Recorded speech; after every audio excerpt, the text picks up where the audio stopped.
Hey guys, welcome back to my channel.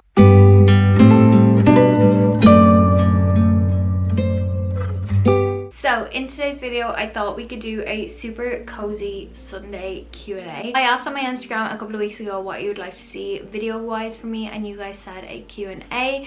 So that's exactly what we're going to do today. So I put up on my story last night if you guys had any questions that you wanted to ask me, and there were quite a few, so let's get into the video. Okay, so I'm gonna split this into categories just so it's easier for all of us to follow along. So we're gonna do baby, life, Christmas. So the first question is, was it hard telling family members that you were pregnant? No, it actually wasn't. I think I was very excited to just tell my mum and tell Joseph's mum, and then after that, not to be bad to any of my family members, but I didn't really care what anyone thought. Once both our families were happy, then I don't think it really mattered to us. I think when you get to a point in your life where you're so comfortable with yourself, you're comfortable with your life, your relationship, who you are as a person, you know, everything like that, you actually just stopped giving a shit what people think about you and think about your life and think about your choices. And I think as well, it's quite different for me. I'm sure there are a few 21-year-olds that, you know, wouldn't be able to support themselves, wouldn't be able to support the baby, you know, don't have the situation that I'm in. I'm sure there was worries, obviously being 21 and pregnant, you're quite young. Myself and Joseph are quite, I'd like to say mature people for our age, and you know, we knew that like we'd be absolutely fine. We have a house, we both have jobs that are really good as well, so I wasn't worried at all if family members were gonna like think badly, because I was like, we know we're fine, and once we know we're fine, that's kind of all that matters. So no, it wasn't hard because both myself and him were quite secure in ourselves. So yeah. So the next question is, do you have any baby names yet? Yes, we actually had this baby's name picked from the get-go. Before we were even pregnant, we always wanted this name if we were to have a boy, and now that we are having a boy, that is going to be his name. We're telling family members and we're telling like our really close friends, but we're not going to put it out there until he's born. It's not a name that you hear that often. I know no one with this name, and Joseph doesn't either. So yeah, it's not too wild. It's not wild, like we're not going with anything like Bear or I don't know, something like Mad. It's still a normal name, if you will, but yeah, no, we're really excited to finally tell people what his name is, because even though his first name doesn't mean a lot, his second name does. So yeah. So the next question is, how have you been sleeping during pregnancy? Actually really well. For a while I was really worried about like the way I was sleeping and stuff like that. I usually sleep in my stomach, so to not be able to sleep in my stomach, not because I can't, but because, well, actually I physically can't. There's a bump in the way. It was a bit strange at first because a lot of people tell you do not sleep on your back. Sleeping on your back is very dangerous for the baby. It can stop blood flow, it can cause stillbirths, everything like that. But I was so confused because I'd fall asleep on my side, but I'd keep waking up on my back, and in my head I'm like, your body is programmed to do everything it can to protect you and protect your baby. If my body was like, this is a danger to your baby, it wouldn't be doing it for me. So I've kind of just let go of the fear of sleeping on my back, and I've just been letting my body do what it wants to do. There's not actually a lot of studies to say that sleeping on your back is really bad. I'm the type of person where I'm just like, if it's 1 in 10 chance, I won't do it. If it's 1 in like a couple of 100,000, I'll risk it, which is terrible to say because obviously I'd never do anything to hurt this baby, but I'm just also like, if I don't get sleep, I'm already exhausted as it is. I'd rather just sleep on my back for that couple of hours. So the next question is, can you tell us a little bit about your relationship with Joseph, how you met, your life goals? Yeah, so me and Joseph met when we were in school. I have known him since I was 12. We got together when we were 16, and yeah, here we are, having a baby. So yeah, that's how me and Joseph met. We met through school. He was one of my really good friends throughout school. Both fancied each other throughout the years.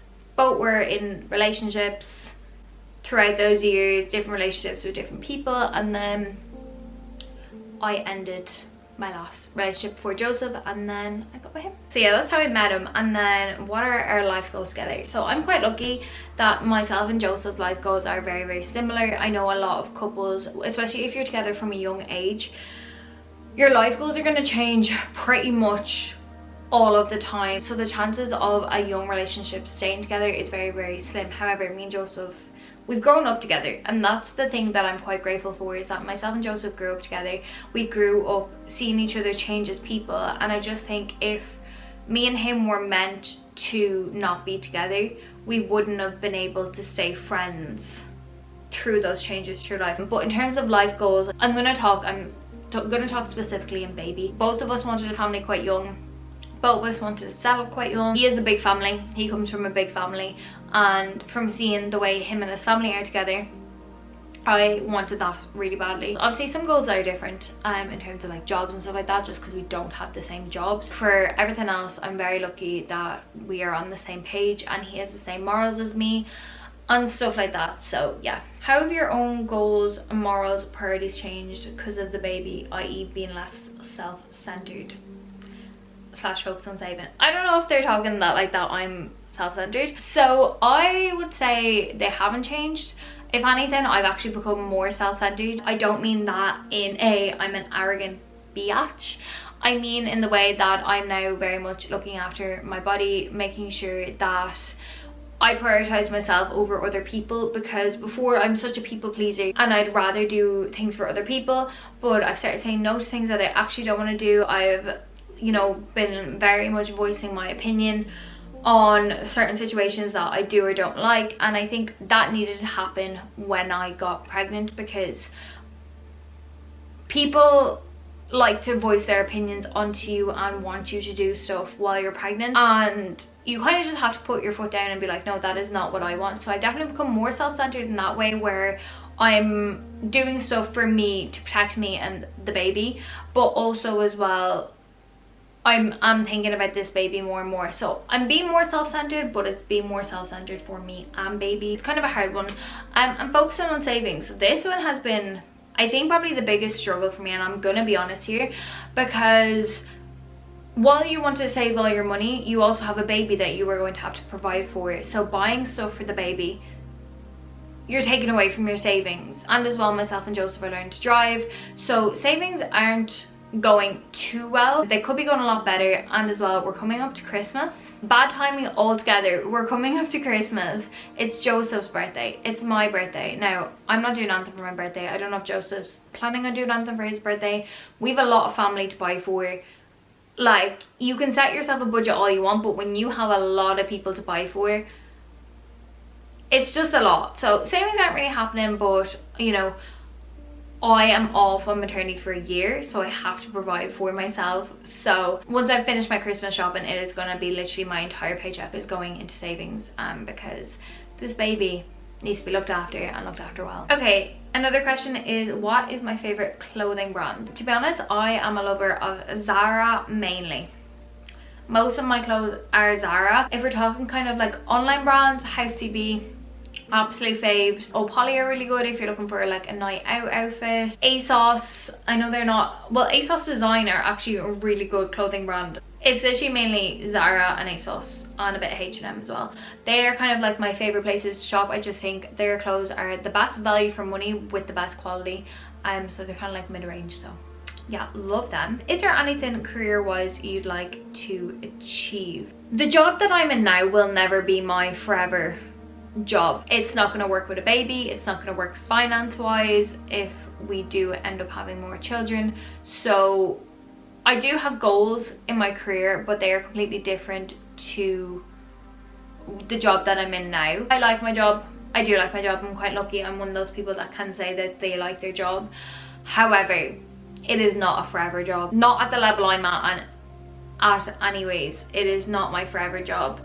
However, I also don't want to put my career goals out there, because one, they sound stupid to people, and as well, I want to say in like 10 years time that I made my career goals a reality. So yeah, I do have them. I won't be saying them, but just know my current job is not the job that I will be in forever. So next is just all about Christmas. Easy gifts to get those you're not that close with and find it hard to choose for. I think genuinely you cannot go wrong with a little hamper of face masks, maybe a candle, some fluffy socks, fluffy PJs, maybe like if they wear makeup like a lipstick or something. And obviously I'm talking in terms of women, but genuinely you cannot go wrong with those items. They're so personal, yet at the same time that person is going to use everything in there. You could also just find a brand that they like, get them a gift voucher.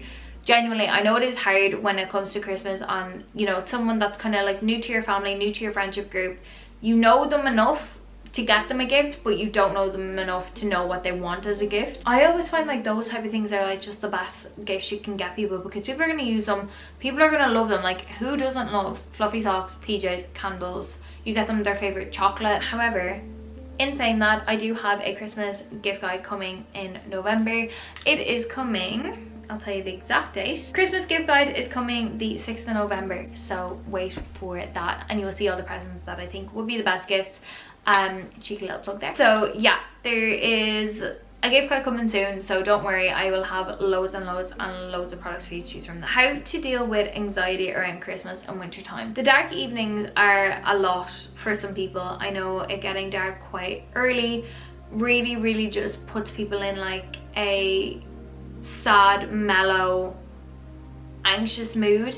Obviously you can't do as much during winter, you know, you tend to not go outside as much during winter, which I do think causes more anxiety for people. So my best bet is just try and get as much out of your day as possible. Try and get yourself outside as much as possible. Obviously, with it being dark so early, you tend to then crawl into bed for hours and hours and hours, and as we all know, doing that in general is never good for anybody. In terms of Christmas, you know, our anxiety comes from a lot of different things, and I think it's something that a lot of people need to tune in with themselves. If you're getting anxiety around Christmas, maybe ask yourself why. Is it to do with the dark nights? Is it to do with an event that happened around Christmas that, you know, has left a bad dent on your brain? And just ask yourself really why you are feeling this way. Like, what has happened during this time of year that, you know, you don't feel happy, you feel anxious. I find it hard to speak on this because I thrive in winter. Winter is my type of season. It's my